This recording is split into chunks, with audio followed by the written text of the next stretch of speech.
नमस्कार। कभी एक वक्त आपको याद होगा जब दुनिया की सबसे बड़ी अर्थव्यवस्था के मुखिया ने भारतीय अर्थव्यवस्था को डेड इकोनॉमी कहा था। मतलब एक मृतप्राय अर्थव्यवस्था। हाँ, वो बयान काफी चर्चा में रहा था। बिल्कुल।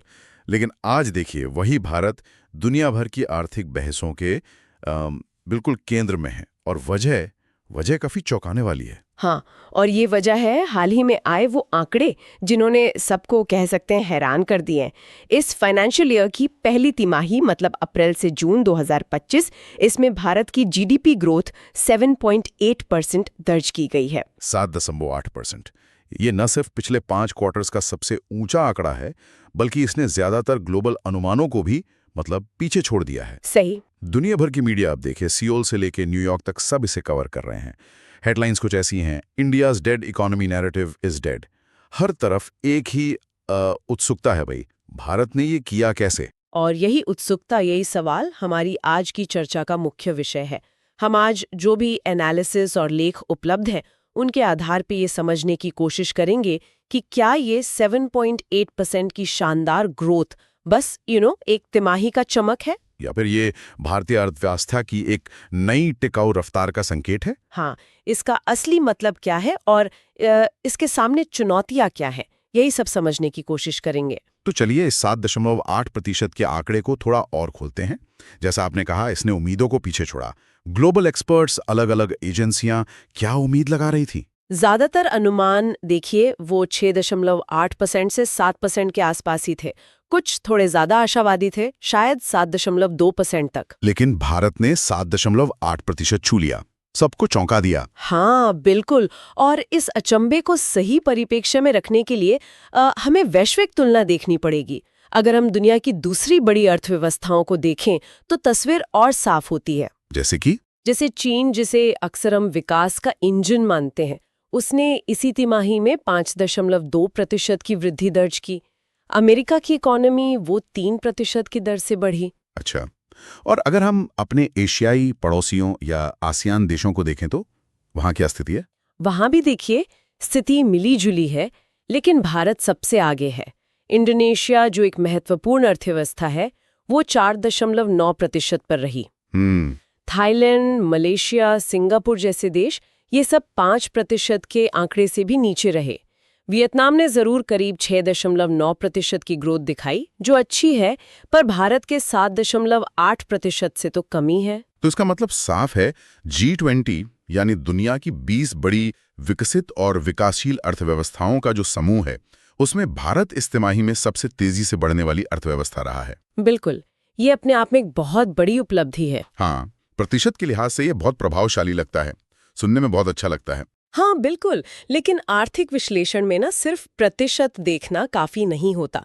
हमें अर्थव्यवस्था का आकार, मतलब जो बेस साइज है, उसको भी ध्यान में रखना होता है। हाँ, ये बात बहुत जरूरी है। प्रतिशत वृद्धि किस आधार पर हो रही है, ये बहुत मायने रखता है। हाँ, ये एक आम गलतफहमी हो जाती है कई बार। इसे एक सरल उदाहरण से समझ सकते हैं शायद। मान लीजिए आपके पास 1000 रुपए हैं और आपकी इनकम 5% बढ़ती है तो आपको 50 रुपए ज्यादा मिले। सही। लेकिन अगर किसी के पास सिर्फ 100 रुपए हैं और उसकी इनकम 15% बढ़ जाती है, परसेंट में तो बहुत ज्यादा है, तब भी उसे सिर्फ 15 ही रुपए ज्यादा मिले। तो असल में संपत्ति किसकी ज्यादा बढ़ी? जिसका बेस यानी शुरुआती रकम बड़ी थी। बिल्कुल सही समझाया आपने। इसी लॉजिक से देखें तो अमेरिका की 3% या चीन की 5% ग्रोथ भी, क्योंकि उनकी अर्थव्यवस्थाएं इतनी विशाल हैं, तो एब्सोल्यूट नंबर्स में वो बहुत बड़ी वृद्धि होती है। शायद भारत की 7.8% वृद्धि से भी ज्यादा डॉलर्स में। अच्छा। लेकिन यहाँ भारत की उपलब्धि खास इसलिए है क्योंकि भारत की अर्थव्यवस्था अब, वो कहते हैं ना, छोटी नहीं रही। हम $4 ट्रिलियन के आंकड़े को पार कर चुके हैं। ये महत्वपूर्ण है, $4 ट्रिलियन। ये एक बड़ा बेस है। बिल्कुल। तो इतने बड़े बेस पर 7.5% की तिमाही ग्रोथ का मतलब है कि सिर्फ 3 महीनों में भारतीय अर्थव्यवस्था में लगभग 7.5-80 अरब डॉलर का इजाफा हुआ है। 75 से 80 अरब डॉलर सिर्फ 3 महीने में? हाँ, ये एक बहुत बड़ी रकम है। ये सिर्फ परसेंट का खेल नहीं है, ये वास्तविक आर्थिक गतिविधि और मूल्य वृद्धि को दिखाता है। और यही बात, आज की ये हकीकत उस पुरानी टिप्पणी से कितनी अलग है। याद है डोनाल्ड ट्रंप का वो बयान, India's economy is dead, I don't care what they do. हाँ बिल्कुल याद है। भारत की अर्थव्यवस्था मर चुकी है, मुझे परवाह नहीं वो क्या करते हैं, ऐसा कहा था। और आज वही भारत अपनी आर्थिक ताकत से दुनिया को कह सकते हैं सोचने पर मजबूर कर रहा है। ये बदलाव अपने आप में एक कहानी है कि कैसे धारणाएं और हकीकत बदल सकती हैं। सही कहा, लेकिन जैसा कि विश्लेषण हमें बताते हैं, कहानी में अभी कई पेंच बाकी हैं। मतलब हमें थोड़ा संभल कर चलने की जरूरत है। हाँ, मतलब सिर्फ जश्न नहीं मनाना है। बिल्कुल। आर्थिक विश्लेषण हमें जश्न मनाने के साथ साथ सतर्क रहने की भी सलाह देते हैं। देखिए, पहली तिमाही के आंकड़े अक्सर थोड़े उत्साहजनक दिखते हैं क्योंकि उनमें पिछले साल के निचले आधार यानी लो बेस इफेक्ट का भी असर होता है। अच्छा। असली परीक्षा तो आने वाली तिमाहियों में होगी, जब वैश्विक और घरेलू चुनौतियां अपना पूरा असर दिखा सकती हैं। और ये चुनौतियां, जैसा कि कई रिपोर्ट से इशारा कर रही हैं, वो काफी गंभीर नजर आ रही हैं। पहली बड़ी चिंता तो अमेरिका की ट्रेड पॉलिसी को लेकर है, खासकर अगर भविष्य में फिर से वो संरक्षणवादी नीतियां जैसे कि ऊंची टैरिफ दरें लागू होती हैं तो। हाँ, ये एक बड़ा खतरा है। विश्लेषण बताते हैं कि अगर अमेरिकी बाजार में भारतीय सामान पर टैरिफ बढ़ते हैं तो इसका सीधा असर हमारे एक्सपोर्ट्स पर पड़ेगा। खास तौर पर टेक्सटाइल सेक्टर, जहां हमारी सीधी टक्कर वियतनाम और बांग्लादेश जैसे देशों से है, वो बुरी तरह प्रभावित हो सकता है। इसी तरह भारतीय फार्मा कंपनियों के लिए अमेरिकी बाजार बहुत महत्वपूर्ण है और आईटी सेवाओं के निर्यात पर भी नेगेटिव असर पड़ सकता है। कुछ एनालिसिस तो यहाँ तक कह रहे हैं कि ऐसी सिचुएशन में भारतीय कंपनियों पर कॉस्ट का दबाव इतना बढ़ सकता है कि वो शायद प्रोडक्शन को भारत से बाहर ले जाने पर सोचने लगे, मतलब शायद वियतनाम या किसी और दक्षिण पूर्व एशियाई देश में। ये एक वास्तविक संभावना है जिसे नकारा नहीं जा सकता। अगर ऐसा होता है तो ये न सिर्फ हमारे मेक इन इंडिया अभियान के लिए एक झटका होगा, बल्कि इससे देश में मैन्युफैक्चरिंग कम होगी, नौकरियां घटेंगी और अंततः आर्थिक वृद्धि की रफ्तार धीमी पड़ सकती है। तो ये सिर्फ एक्सपोर्ट के आंकड़ों का सवाल नहीं है, ये पूरी इंडस्ट्रियल स्ट्रैटेजी पर असर डाल सकता है। बिल्कुल। ये तो हुई पहली चुनौती।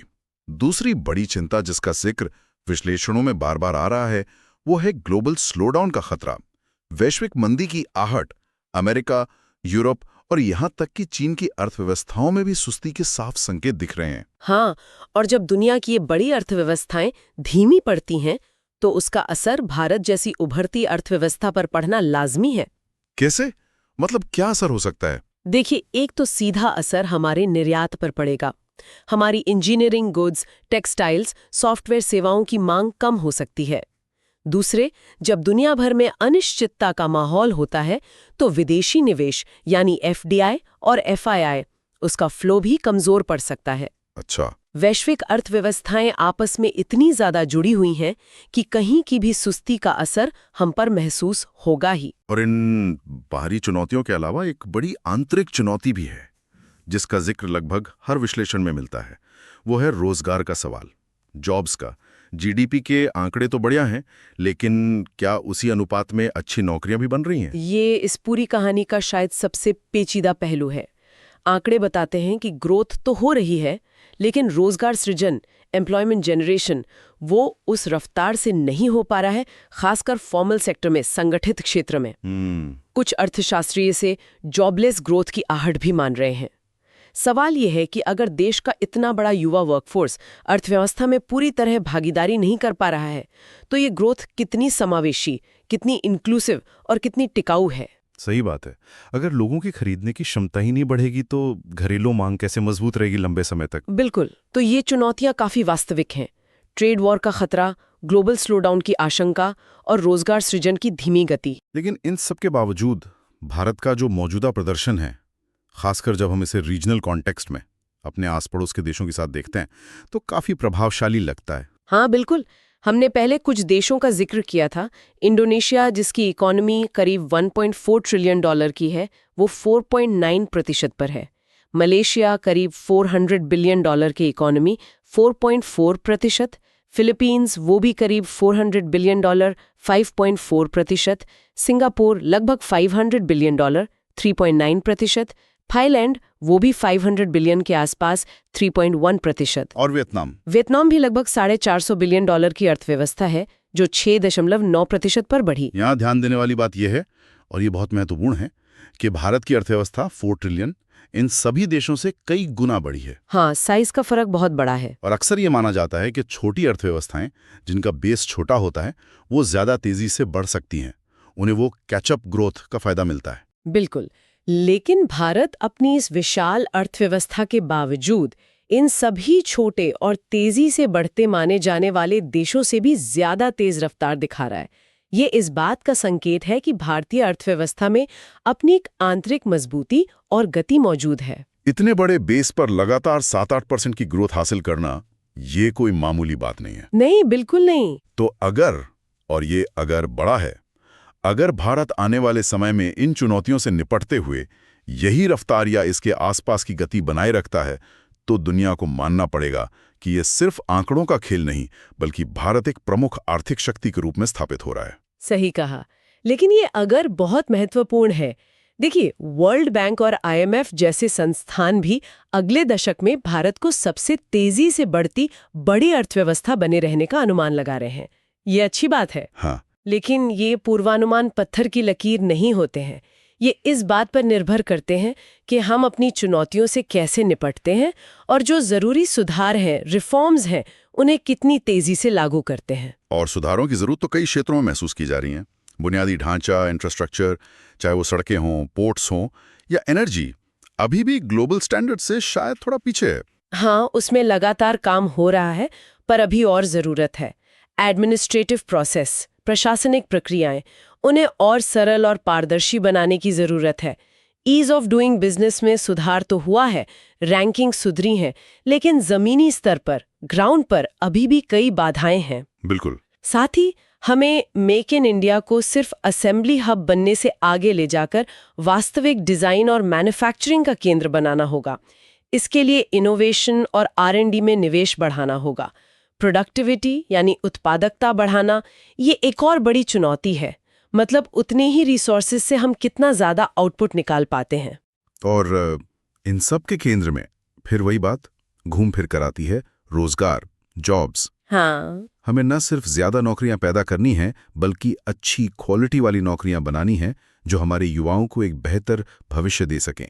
इसके लिए एजुकेशन और स्किल डेवलपमेंट को इंडस्ट्री की जरूरतों के साथ अलाइन करना होगा। अंततः देखिए, किसी भी देश की प्रगति का असली पैमाना सिर्फ GDP के बड़े बड़े आंकड़े नहीं होते। असली पैमाना होता है आम नागरिक के जीवन स्तर में सुधार। क्या हर परिवार को बेहतर शिक्षा मिल रही है, स्वास्थ्य सेवाएं मिल रही हैं, जीवन यापन के बेहतर अवसर मिल रहे हैं? असली सफलता इसमें है। तो अगर हम आज की चर्चा का सार देखें तो तस्वीर काफी दिलचस्प है ना?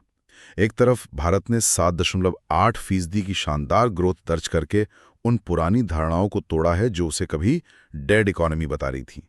दुनिया हैरान है और पूछ रही है, ये कैसे हुआ? हाँ, इतने बड़े बेस पर यह वृद्धि वाकई महत्वपूर्ण है और ग्लोबल तुलना में भारत सबसे आगे खड़ा है। वहीं दूसरी तरफ ये तस्वीर अधूरी है अगर हम सामने खड़ी चुनौतियों को नजरअंदाज कर दें।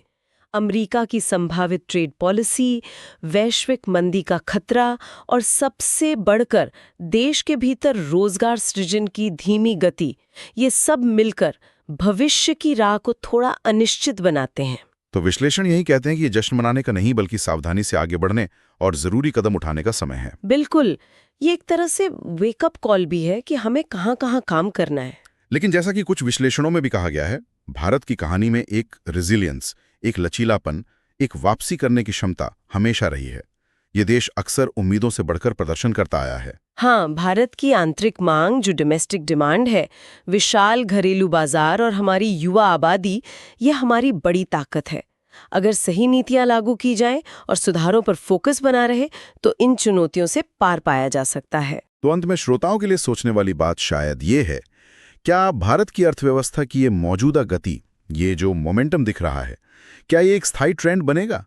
क्या देश अपनी आंतरिक शक्तियों और नीतिगत सुधारों के बल पर वैश्विक बाधाओं और घरेलू चुनौतियों का सामना करते हुए आगे बढ़ता रहेगा?